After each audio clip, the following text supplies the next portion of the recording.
Welcome to this video on stress. We're not talking about the anxiety kind of stress, we're talking about emphasis. Emphasis on words or emphasis on parts of words. Why is it important to get the stress right?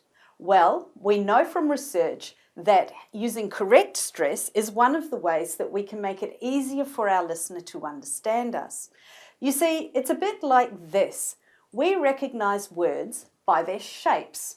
And stress is what gives the word their shape. It's a bit like when we're out and about and we see something coming towards us, we recognize it by its shape, whether it's a bike or whether it's a moped. That's quite important information.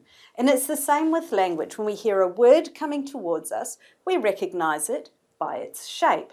Let's have a look at this example. Let's take the word subject. The subject of this video is using stress in pronunciation. Here, subject is the topic of study or discussion. That's its meaning. And if we look at our little dots here, we can see a big dot under sub and a smaller dot under ject. So the big dot is where the stress is. Subject, subject. The subject of this video is using stress in pronunciation. What happens if we change those dots around? And it looks like this. Subject, subject. The dog was subjected to terrible treatment by its owner. You can see that getting the stress the other way round completely changes the meaning. So in this instance, subject is not a topic. Subject is something that you do to somebody else. It's got a negative feeling about it. Somebody else has to endure it. So to subject is to impose something on someone else. And you can see here, it's a verb, whereas previously subject was a noun. So getting the stress right not only can change the meaning, but actually it can change the function of that word in a sentence as well. Another key thing, which we won't cover in this video, but will in the next one, is that using stress helps you create focus in your sentence. So it helps the listener identify what's really important in the sentence. I really would prefer a cup of tea rather than coffee. And hopefully our listener will go off and get that cup of tea because it's been really clear. So how do we go about making something stressed? Well, stress usually occurs on the vowel sound, and that vowel sound is normally slightly longer, it's slightly louder, and it's also slightly higher in pitch. Let's take the word surrounding. Surrounding. You can hear the middle syllable, surrounding, is slightly longer, row, slightly louder, and slightly higher. Surrounding. Stressed syllables are slightly longer, louder, and higher in pitch than the other syllables surrounding them. Okay, and just a note there, remember that a syllable is a pulse. It's one of the beats in the English language. So how do we actually know where that stress goes? Well, there's a couple of things that we can do. One is when you're learning a word, you can actually learn the pronunciation at the same time.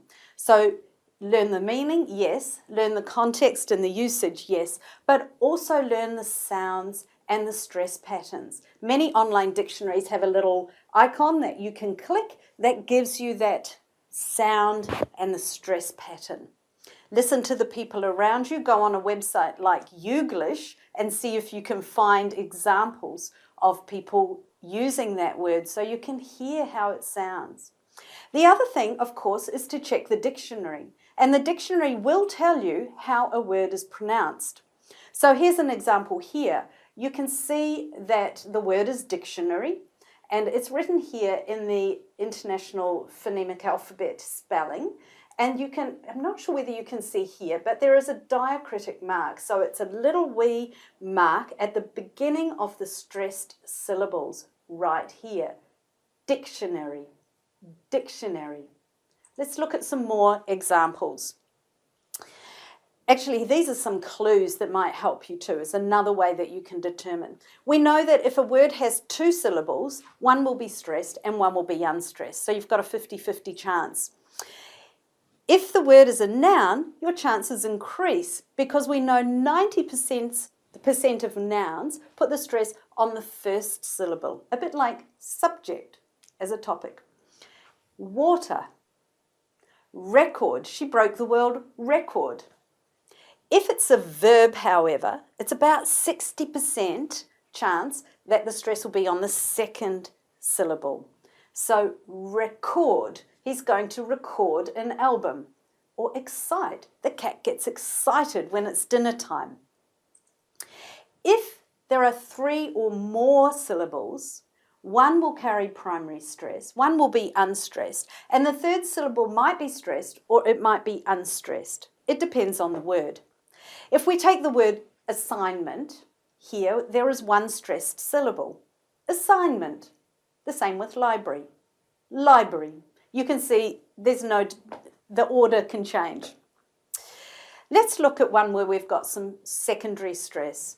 So technology, the primary stress is on no, but we've got some other stress happening too here. Tech is a small stress, and you can see the diacritic mark there is down low as opposed to being up high. Down low indicates secondary stress. Technology, and there's even a tiny, tiny stress on the Y sound. Technology, not much. Mostly 2 stresses, no and tech. Let's look at extension. 2 stressed syllables, 1 primary, 1 secondary. Extension, extension. And elementary, elementary. It's really important to get the stress right. As you can see from the example in the cartoon, elementary or elementary. Now I'd like to introduce you to the coolest sound in the English alphabet. It's not even alphabetical, it is just a sound, and it's the schwa sound. The schwa sound is our unstressed vowel sound. It's never stressed. In fact, it just sounds like this. Totally unstressed. Let's look at it in action. So often we use this schwa sound, the unstressed vowel sound, to actually replace those vowels that carry no stress. So it's just the sound. Looking at technology, we don't actually say technology. That's not low. We change that O sound to the schwa. Technology. It's the same with the word sciences. We don't say sciences. We say sciences. And those E sounds became schwa. What about abbreviations? Well, every letter in an abbreviation carries a little bit of stress, but we especially put primary stress on the final letter. IT. The SLSS. I'm going to the SLSS for some help with my essay. The United Nations is commonly known as the UN. The UN. And we're all hoping for a miracle cure for HIV. HIV. So that's it. That's about all you need to know about syllable stress or stress in words. Check out our next video, which is where we discuss stress in sentences. Till then, keep listening, keep copying, and good luck.